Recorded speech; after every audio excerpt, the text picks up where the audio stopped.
Vaccine Passport is the opening salvo of what eventually could become the Chinese social credit system mirrored in the West. The Vaccine Passport platform is the same platform as a social credit system. I'm motivated here by fear for what is going to happen to our world, to the fabric of our society. I'm worried about the future of my children. China is petitioning the World Health Organization to appoint it to run a global immune passport program. Now, if that doesn't scare the living daylights out of you, I do not know what will.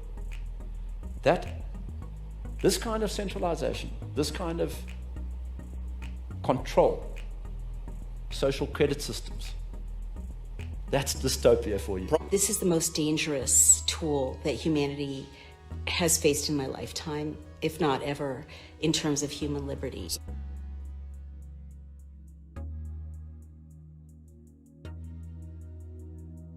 There's currently a big debate on both sides of the Atlantic about the vaccine passport.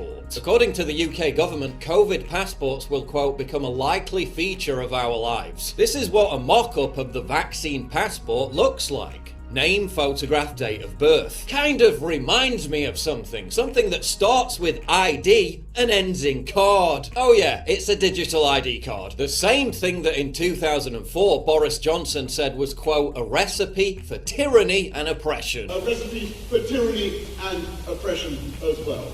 And that's why I oppose the scheme. I'm on record as saying that if I am, in the unlikely event that this scheme comes to fruition, if I'm obliged to have an ID card by the emanations of the state, then I will take that ID card and I will snip it up and I will grind it in a Mundo and I will eat it on my cornflakes. So what changed, Boris? There are also plans to link it to the facial recognition surveillance network. The UK government has already given grants to 2 companies building this technology. Andrew Budd, the CEO of one of these companies, iProve, asserts that trying to check tens of thousands of vaccine passports at major events will be too slow. So digital face scans which permit entry will be introduced as the streamlined solution. And Escape from it all, Harrison. Get away, John Anderton. Forget your troubles. What's wrong, John Anderton?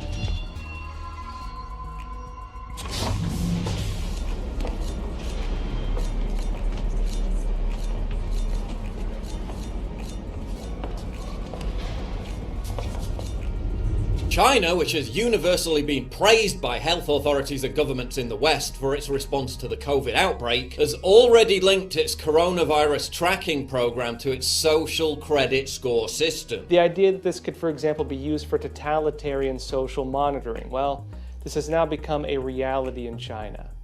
The local government of China's Jiangsu province has launched a new social control system that combines the CCP's health code program with the regime's social credit system to create what they're calling a, quote, civilization code.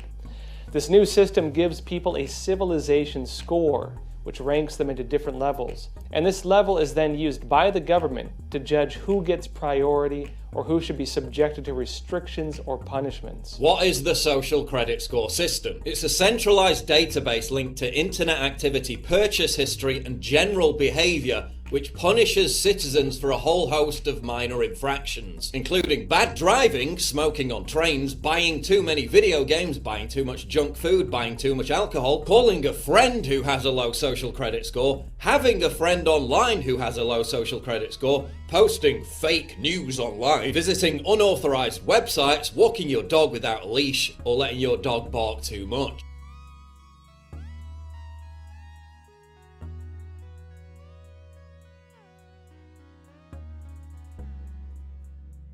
In 2019, Beijing bragged about how it had prevented 2.5 million discredited entities from purchasing plane tickets and 90,000 people from buying high-speed train tickets in the month of July alone. 现在是我们从重庆到西安，我们来订一张票，订一张过几天的票。And what does it say? 然后就显示那个出票失败，说我已经被法院依法限制高消费，限制乘坐 G 字头列车。 That's reserved for members of our Prime Flight program. You got to be a 4.2 or over to qualify. Oh, I'm a 4.2. I'm afraid you're actually a 4.18 3. The very same kind of restrictions that will be imposed on people in the West who don't have the vaccine passport. Recall that Professor Neil Ferguson, one of the primary UK advisors whose warning of 500,000 dead led to our lockdown, expressed surprise that they were able to get away with mimicking the draconian measures taken by China in response to the pandemic. And according to the founder of data firm Panda, the Chinese government has even asked the WHO for permission to run a global vaccine passport. Prominent figures like Ian Brown, who publicly opposed the vaccine passport, are immediately targeted for cancellation by the mobs. Journalists for mainstream news outlets like the LA Times' Harry Litman are salivating at the prospect of imposing the vaccine passport to, quote, break the resistance down. Litman's comment sounds like something an evil character in a dystopian thriller about a high-tech dictatorship would say. And that's precisely the point. The vaccine passport is the opening salvo of what eventually could become the Chinese social credit system mirrored in the West. In China, the CCP can find any dissident in 5 minutes because of the 360-degree surveillance of the social credit system. And it means that when you act like a good citizen, you get a boost, and when you act like a bad citizen, opportunities get closed to you. Maybe your child doesn't get into college or get into prep school. Maybe, you don't get that job, you don't get that promotion.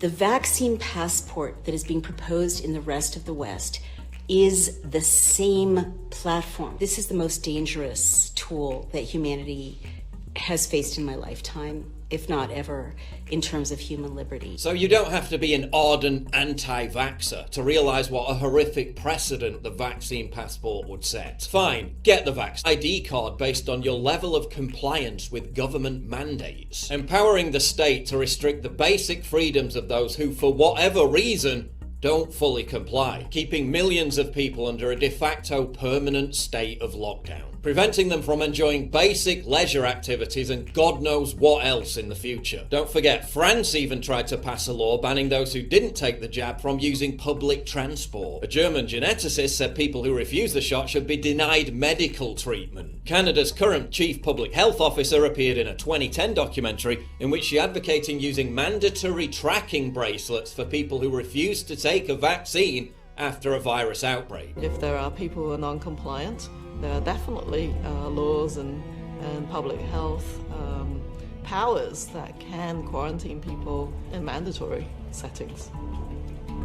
It's potential you could track people, put bracelets on their arms, have police and other setups to ensure quarantine is undertaken. That's not just a vaccine passport. That's a two-tier society. That's a communist Chinese-style social credit score system for the West. Orwell rolls in his grave. The government has suggested that they could reassure the public by promising to scrap vaccine passports after a year. And you can surely trust them, right? Just like you could trust them for months when they told us domestic vaccine passports were not even being considered. Now we know as far back as December the government was paying a Swiss company to research how the public would react to vaccine passports, while simultaneously telling the public they were off the table. They're now encouraging grandparents to scan their own family members' vaccine passports at home before agreeing to see them. This is reaching Mickey Mouse levels of absurdity. We're seeing more tweets like this, where grandparents and parents are refusing to let their own kids visit